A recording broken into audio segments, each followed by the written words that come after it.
अस्सलाम वालेकुम dear candidate. Shabana नवाज़ official YouTube channel जी तरफ़ तव्हां सां मुखातिब आहियां। डियर कैंडिडेट्स, अॼु पाण साइंस 7 दर्जे जी जो क्लास पढ़ंदासीं, जंहिंजो बाब पहिरियों आहे इंसानी उज़वनि वारा सिस्टम या सिरिश्ता।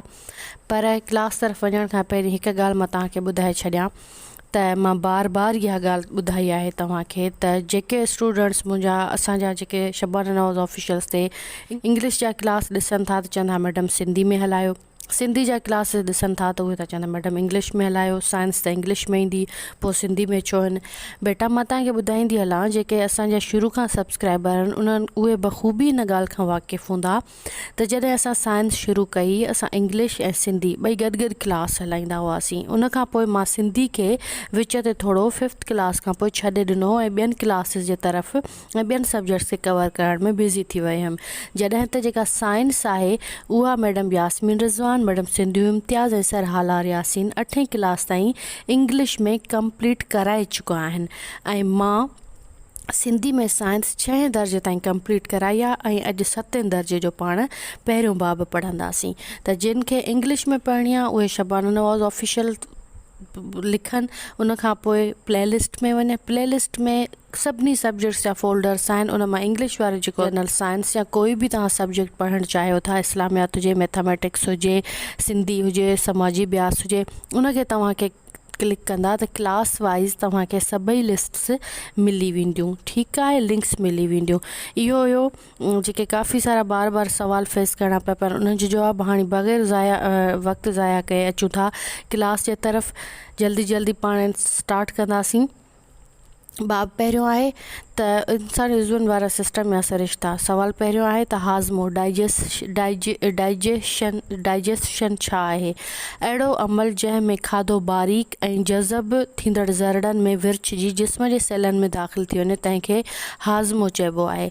उन खां पोइ आहे हाज़मे जे सिरिश्ते में घणनि क़िस्मनि जा उज़व अचनि था? जवाबु 2 क़िस्मनि जा। हिकिड़ा हाज़मे जे सिरिश्ते वारा उज़वा ऐं ॿिया मुआविन या मददगार उज़वा। उन खां पोइ आहे त हाज़मे वारो सिरिश्तो कीअं हूंदो आहे ऐं केतिरो ड्रिघो हूंदो आहे? जवाबु हाज़मे वारो सिरिश्तो हिकु ड्रिघे नली जे सूरत में हूंदो आहे, जेको वात खां शुरू थी केनाल वारे सोराख़ ताईं पहुचंदो आहे। हीउ रस्तो अटिकल 7 मीटर ड्रिघो हूंदो आहे। हाज़मे जे सिरिश्ते में कहिड़ा हूंदा आहिनि, उज़वा हूंदा आहिनि? सवाल आहे त हाज़मे जे सिरिश्ते में कहिड़ा उज़वा शामिल हूंदा आहिनि? जवाबु वात, हलक, निर्घट या निड़ी, मादो, नंढिड़ो आदो, वॾो आंड्रो, नेकाल वारा सोराख़, इहे सभई उज़वा हाज़मे जे रस्ते वारे सिरिश्ते में शामिल हूंदा आहिनि। उन खां पोइ आहे त मददगार उज़वा कहिड़ा आहिनि? मददगार उज़वनि में ॾंद, जिगर या जेरो, पितो, लबु वग़ैरह अची वञनि था। वात छा आहे? हाज़मे वारे सिरिश्ते जो उहो उज़वो जंहिंमें तिबई ऐं कीमियाई हाज़मे जो अमल शुरू थियनि था ऐं वात खाधे खे चॿाड़े उनखे ज़रा करे ॾंदनि सां चिबाटे सन्हो करे पिक सां मिलाए थो, जंहिंखे ज़बान जी मदद सां आसानी सां घी निर्घट या निड़ीअ ॾांहुं हलियो वञे थो। उन खां पोइ आहे त निर्घट छा आहे? निर्घट या निड़ी खाधे खे हलक ताईं पहुचाइण जो रस्तो ॾिए थो ऐं निर्घट जो हाज़मे में को बि अमल न आहे। उन खां पोइ जेको नेक्स्ट सवाल आहे, मादो छा आहे? घटि मां खाधो सिधो मादे में पहुचे थो। मादो अंग्रेज़ी ॿोली जे अखर जे वांगुरु, तव्हांखे मैडम सिंधू बि हिनखे इलाही सुठे तरीक़े सां पढ़ायो आहे इंग्लिश में, त उनजो जेको शेप हूंदो आहे जे, कैपिटल जे जेका इंग्लिश हूंदी आहे उन्हनि वारनि मशकनि जी ठहियल हिकु ॻोथरी हूंदी आहे। हिन जे अंदरि तमामु गैस्ट्रिक रस ख़ारिज थींदो रहे थो, जेको हिकु क़िस्म जे तेज़ाब HCI वांगुरु हूंदो आहे। उन में पाणी ऐं एंज़ाइम्स पिणु हूंदा आहिनि। एंज़ाइम्स प्रोटीन जे वॾनि मालिक्यूल्स खे तोड़े नंढनि जुज़नि में तब्दील कंदो आहे ऐं हाइड्रोक्लोरिक एसिड खाधे खे नरम बणाए थो ऐं खाधे में मौजूदु जीवड़नि खे मारे ख़तमु करे थो। खाधो मादे में केतिरनि कलाकनि ताईं रहंदो आहे? मादे में खाधो चाइम जी सूरत इख़्तियार करे वठंदो आहे ऐं पोइ आहिस्ते करे नंढे आंड्रे ॾांहुं मुंतक़िल थींदो आहे। सवाल आहे त नंढो आंड्रो छा आहे? नंढो आंड्रो अटिकल 6 मीटर ड्रिघी नली हूंदी आहे। जीअं चाइम नंढे आंड्रे में दाख़िल थींदो आहे त उन में पित्त बाइल ऐं लिबलिबे वारी रतूबत मिली वेंदियूं आहिनि। उन खां पोइ आहे पित्त या बाइल छा आहे। पित्त बाइल हिकु साई खाके रंग वारी रतूबत जेका जहिड़े मां ख़ारिज थी पिते में गॾु थींदी रहंदी आहे। हीअ रतूबत खाधे में मौजूदु चर्बी या सणभ जे ज़रनि खे टोड़े नंढड़ा नंढड़ा ज़रनि में तब्दील करे छॾींदी आहे त जीअं उन खे एंज़ाइम्स आसानीअ सां हज़म करे सघे। उन खां पोइ सुवालु आहे त लिबलिबे वारी रतूबत बयानु कयो। जवाब लिबलिबे वारी रतूबत ज़ाहिर आहे त लिबलिबे मां ई ख़ारिज थींदी रहंदी आहे। हिन रतूबत में ख़ामरा या एंज़ाइम हूंदा आहिनि जेकी लहमियात या प्रोटीन खे चर्बी या सणभ ऐं निशास्ते वारे शयुनि खे हज़म करण में कमु ईंदा आहिनि। नंढड़ा प्रोटीन वारा मालिक्यूल कीमियाई तौर भञी अमीनो एसिड ऐं प्रोटीन जे साधन ऐं जज़ब थींदड़ क़िस्मनि में तब्दील थी वेंदा आहिनि। नीम हज़म थींदड़ निशास्ते वारियूं शयूं शुगर, चर्बीअ जा ज़रा, गैस्ट्रोल ऐं चर्बीदार तेज़ाबनि में बदिलजी वेंदा आहिनि। उन खां पोइ वरी जेको असां नेक्स्ट सुवालु आहे त वॾो आंड्रो छा आहे। अणहज़म थियल या अणजज़ब थियल खाधो ऐं उन जा अणॻणंदड़ हिसा ऐं जुज़ा हाज़मे वारे सिस्टम में आख़िरी हिसे ॾांहुं याने वॾे आंड्रे ॾांहुं हलणु शुरू कनि था। नंढे आंड्रे खां ड्रेग में नंढो हूंदो आहे, मतिलबु जेको असांजो वॾो आंड्रो आहे उहो नंढे आंड्रे खां ड्रेग में नंढो हूंदो आहे, पर उन खां वेकर में वॾो हूंदो आहे ऐं बनावट में हिकु वेकरे ट्यूब वांगुरु हूंदो आहे जंहिंजी ड्रेग अटकल 1.5 मीटर हूंदी आहे। उन खां पोइ आहे त सुवालु खाधे जा नुस्ख़ा कहिड़ा आहिनि।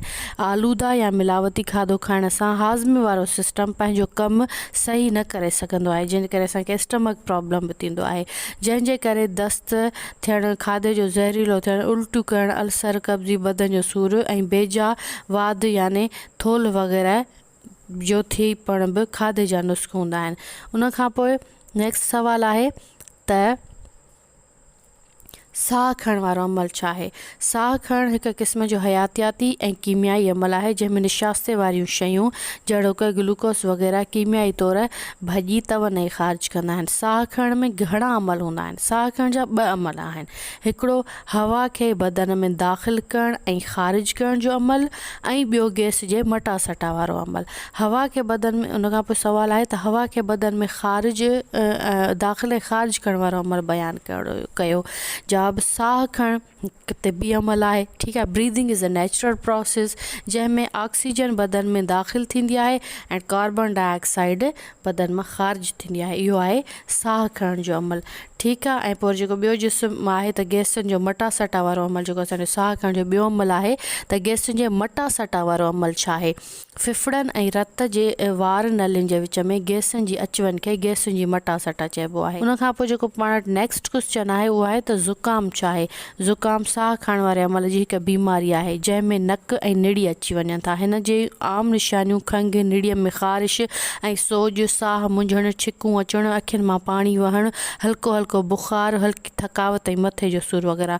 उन खां पोइ आहे त सिल्ह छा आहे। सिल्ह खे आम असां TB जे नाले सां ॼाणूं था। हीअ साह वारे अमल जे डिघे अरसे ताईं हलंदड़ ख़तरनाक बीमारी आहे। हीअ हिकु बैक्टीरिया ज़रिए थींदी आहे ऐं हीअ हिकु माण्हू मां ॿिए माण्हूअ खे थी सघे थी। हिन में फिफड़नि खे नुक़सानु पहुचंदो आहे जंहिं करे मरीज़ खे खंघि ऐं बुख़ार थी पवंदो आहे। उन खां पोइ असांजो जेको नेक्स्ट क्वेश्चन आहे उहो आहे त दम जी बीमारी अस्थमा छा आहे। ठीकु आहे। साह खणण वारनि हवा जे नालनि जी तमामु ख़तरनाक ऐं डिघे अरसे वारी बीमारी आहे। दम जे बीमारीअ में ब्रोनिकियल नालियूं, ठीकु आहे, ब्रोनिकियल ट्यूब्स सदाईं सुजियल रहनि था। दम जी बीमारी दरअसल हिकु क़िस्म जी मोरूसी बीमारी आहे ऐं ठीकु आहे, जेनेटिक जेका वालदेन खां उन्हनि जे औलाद में बि पहुचंदी आहे। हीअ बीमारी हक़ीक़त में ज़ुकाम, घिम, आलूदी वग़ैरह जे ख़िलाफ़ु एलर्जी जहिड़े क़िस्म जो हिकु रद्द अमल हूंदी आहे। उन खां पोइ बाब ॿियो आहे इंसान ऐं ॿूटनि में नक़ल ऐं हमल वारो अमल। नक़ल ऐं हमल वारो अमल छा खे चइबो आहे। खाधो, पाणी ऐं ऑक्सीजन मुहैया करणु ऐं बदन में बेकार शयुनि जहिड़ो कि कार्बन डाइऑक्साइड वग़ैरह खे गॾु करणु ऐं उन्हनि खे बदन मां ॿाहिरि नेकाल करण वारे अमल खे नक़ल ऐं हमल वारो अमल चइबो आहे। उन खां पोइ आहे त इंसानी बदन में नक़ल ऐं हमल वारे सिस्टम खे छा चइबो आहे। इंसानी बदन में नक़ल ऐं हमल वारे सिस्टम खे रत जे दौरे वारो सिस्टम चइबो आहे। रत जे दौरे वारो सिस्टम छा आहे? हिन सिस्टम में रत जो दौरो यानी चुरपुर शामिल हूंदी आहे जेको हिकु ख़ासि उज़वे यानी दिलि मां धिकिजी हिन सिस्टम में रत जो दौरो यानी चुरपुर शामिल हूंदो आहे जेको हिकु ख़ासि उज़वे यानी दिलि मां धकिजी पंप थी हज़ारे नलियुनि मां गुज़रंदड़ आहे। हिन नलियुनि खे रत जूं नलियूं या ब्लड वेसल्स पिणु चइबो आहे। ठीकु आहे। We all know that blood we say to heart is the pumping machine. ठीकु आहे। हुन खां पोइ आहे त रत जे नलियुनि जो कमु छा आहे? रत जूं जेके नलियूं आहिनि बदन जे सभिनी हिसनि ऐं उज़वनि ॾांहुं रत पहुचाईंदियूं आहिनि ऐं रत जे नलियुनि जा वरी घणा क़िस्म आहिनि? रत जे नलियुनि जा 3 क़िस्म आहिनि, शरियानियूं, आर्टरीज़ नसूं, वेन्स ऐं नलियूं। ठीकु आहे, कैपिलरीज़। उन खां पोइ नेक्स्ट सवाल असां वटि आहे त शरियाननि जो कमु छा आहे? रत दिलि मां शरियाननि आर्टरीज़ जे रस्ते बदन ॾांहुं वेंदो आहे ऐं नसुनि जो कमु छा आहे? नसूं वेन्स जेके आहिनि जे ज़रिए रत वापसि दिलि ॾांहुं ईंदो आहे, वापसि दिलि ॾांहुं ईंदो आहे। हिते ई पंहिंजो जेको क्लास आहे उहो ख़तमु था कयूं ऐं तव्हांखे क्लास कीअं लॻो इन हवाले सां पंहिंजी क़ीमती राय ज़रूरु ॾींदा। शबाना नवाज़ ऑफिशियल सां जुड़ियल रहंदा। चैनल खे सब्सक्राइब न कयो त सब्सक्राइब कजो। बेल आइकन जे बटन खे प्रेस करे नोटिफिकेशन आहे क्लिक करणु न विसारींदा जीअं असांजूं ईंदड़ जेके सब्जेक्ट्स आहिनि मुख़्तलिफ़ सब्जेक्ट्स ऐं असांजूं इंफॉर्मेटिव क्लासिस आहिनि तव्हां ताईं पहुची सघनि ऐं क्लास जे हवाले सां पंहिंजी क़ीमती राय ज़रूरु ॾींदा। पंहिंजो ख़्यालु रखंदा। अल्लाह निगहबान।